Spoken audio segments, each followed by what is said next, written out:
अब हमारे पास open and shut proof है कि इलेक्शन कमीशन वोट चोरी में इन्वॉल्व है।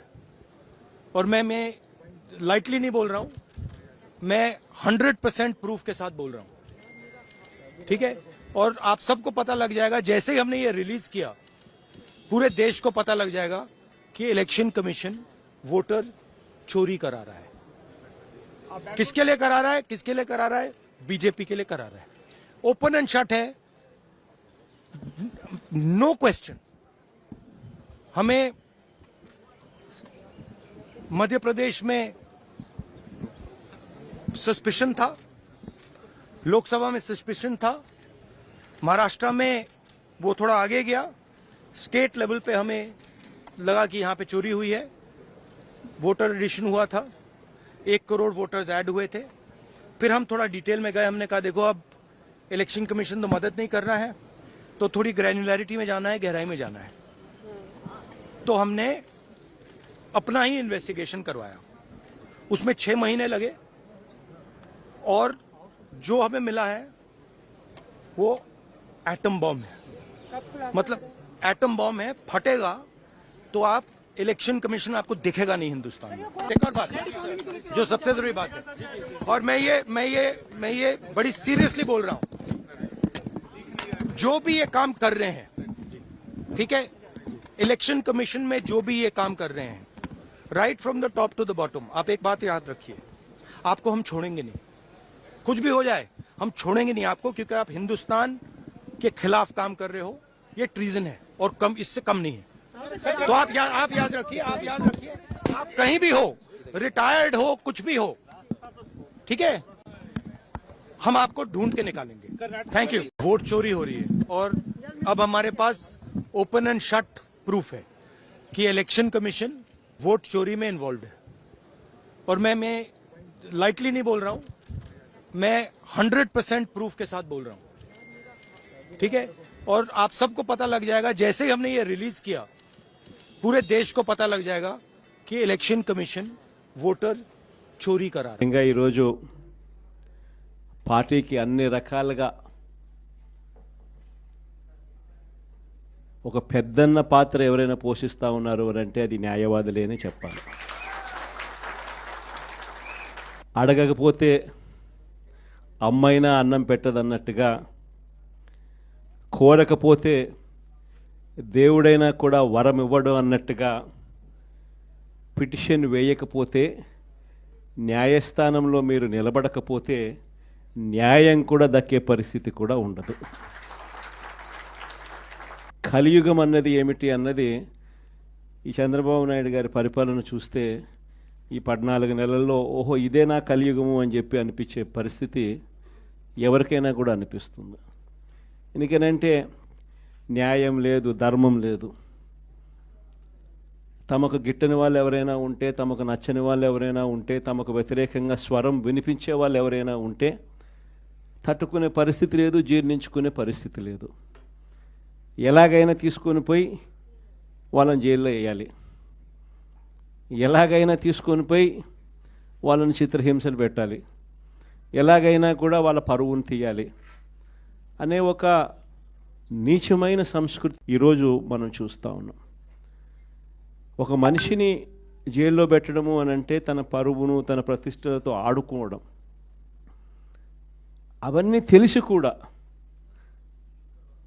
ఏ తప్పు చేయకపోయినా కూడా బురద వేసి తప్పు చేశాడు అని చెప్పి దానికోసం దొంగ సాక్ష్యాలను క్రియేట్ చేసి కేవలం వీళ్ళు పెట్టే ప్రలోభాలు, వీళ్ళు పెట్టే భయం తప్ప వేరే బేసి లేదు, వేరే సాక్ష్యము లేదు.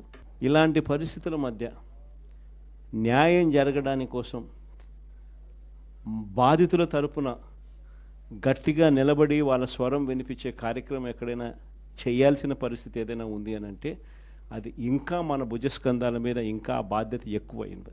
కానీ ఏదైనా కూడా న్యాయం, ధర్మం అనేది వాళ్ళ తరపున ఎవరైనా వాళ్ళ తరపున గట్టిగా నిలబడి వాళ్ళకు న్యాయం చేసే పరిస్థితి రావాలి అని అంటే అది మళ్ళీ మీ భుజస్కంధాల మీదనే ఉంది. కాబట్టి మీరు పోషించే పాత్ర చాలా ఇంపార్టెంట్ పాత్ర. మరీ ముఖ్యంగా కష్టకాలంలో ప్రతిపక్షంలో ఉన్నప్పుడు వైఎస్ఆర్ పార్టీకి నిజంగా పెద్దన్నగా మీరు చేస్తూ ఉన్న పాత్ర ఎప్పటికీ కూడా పార్టీ మర్చిపోదని సందర్భంగా తెలియజేస్తాను. ఎవరికి కూడా ఊహించని విధంగా కూడా ఇంతకుముందు గతంలో ఎప్పుడు జరగని విధంగా కూడా లీగల్ కమ్యూనిటీకి మరీ ముఖ్యంగా ఫస్ట్ టైం లా కంప్లీట్ చేసుకొని తమ కాళ్ళ మీద తాము నిలబడడానికి సిద్ధంగా ఉన్న యంగ్స్టర్స్కు, యంగ్ లాయర్స్కు ప్రభుత్వం అప్పట్లో క్రమం తప్పకుండా సహాయ సహకారాలు అందిస్తూ లా నేస్తం పేరిట అండగా నిలిచిన చరిత్ర కూడా ఇంతకుముందు ఎప్పుడూ జరగల. అదొక్క వైఎస్ఆర్సీపీ ప్రభుత్వం వచ్చిన తర్వాత మాత్రమే ఆ చరిత్ర కూడా చూసాం. అలాంటి పరిస్థితుల నుంచి నిజంగా అట్టడుగు వర్గాలకు తోడుగా ఉండాలని చెప్పి కార్యక్రమంలో భాగంగా ఏకంగా జీపీలు, ఏజీపీల నియామకంలో కూడా ఏకంగా 52% రిజర్వేషన్లు ఇచ్చి అట్టడుగు వర్గాలకు కూడా మంచి చేయాలి అని చెప్పి ఆలోచన చేసిన పరిస్థితులు కూడా గతంలో ఎప్పుడు చూడాల. అప్పుడు కూడా జరిగింది కూడా, అది కూడా వైఎస్ఆర్సీపీ హయాంలోనే. న్యాయవాదులకు సంక్షేమ నిధి కోసం 100 కోట్ల రూపాయలు వాళ్ళకు కేటాయింపులు చేసి అందులో 25 కోట్ల రూపాయలు ఖర్చు కూడా ఎప్పుడైనా జరిగింది అని అంటే అది కూడా వైఎస్ఆర్సీపీ ప్రభుత్వ హయాంలోనే. న్యాయవాదుల సంక్షేమ నిధికి కాకుండా ఇన్సూరెన్స్ పథకానికి కూడా 1/3 వంతు వాటాను కూడా ప్రభుత్వమే చెల్లించిన పరిస్థితులు కూడా ఎప్పుడైనా ఉన్నాయి అని అంటే అది కూడా వైఎస్ఆర్సీపీ ప్రభుత్వంలో. ఇవన్నీ కూడా దేవుడి దయతో ఇవన్నీ కూడా అప్పట్లో గర్వపడే విధంగా న్యాయవాదులందరికీ కూడా మనం మంచి చేశాము అని చెప్పి గర్వంగా పార్టీ చెప్పుకునే విధంగా కూడా చేయగలిగాం. కానీ ఈసారి మాత్రం మీ అందరికీ ఇంకొక కొత్త విషయం చెప్తా. జగన్ 2లో, వైఎస్ఆర్సీపీ 2లో చూస్తూ 1.5 సంవత్సరం అయిపోయింది. కళ్ళు మూసుకొని కళ్ళు తెరిసేసరికి ఆ మిగతా 3 ఏళ్ళు కూడా అయిపోతాయి. ఆ 3 ఏళ్ళు అయిపోయిన తర్వాత వచ్చేది మాత్రం ఈసారి ఖచ్చితంగా మన ప్రభుత్వమే వస్తుంది. ఎందుకనంటే ఇంతగా మోసాలు చేసిన పరిస్థితి, ఇంతగా అబద్ధాలు చెప్పిన పరిస్థితి బహుశా ఈ రాష్ట్ర చరిత్రలో ఎప్పుడూ కూడా మనం చూసి ఉంటాం. చివరికి లాయర్లకు కూడా మోసం చేసిన పరిస్థితులు కూడా మనం చూస్తూనే ఉన్నాం. సూపర్ 6లు, సూపర్ 7లు అనేటి గాలికి ఎగిరిపోయినాయి. ఇంతకుముందు మన ప్రభుత్వ హయాంలో ఉన్న ప్రతి పథకం కూడా అన్నీ రద్దయిపోయినాయి. వీళ్ళు చెప్పిన హామీలన్నీ కూడా మోసంగా మిగిలిపోయిన పరిస్థితుల మధ్య ఒకవైపున అన్ని అబద్ధాలు, మోసాలుగా కనిపిస్తూ ఉన్న పరిస్థితులు ఒకవైపున ఉంటే, మరోవైపున వ్యవస్థలన్నీ కూడా పూర్తిగా దిగజారిపోయిన పరిస్థితులే కనిపిస్తూ ఉన్నాయి.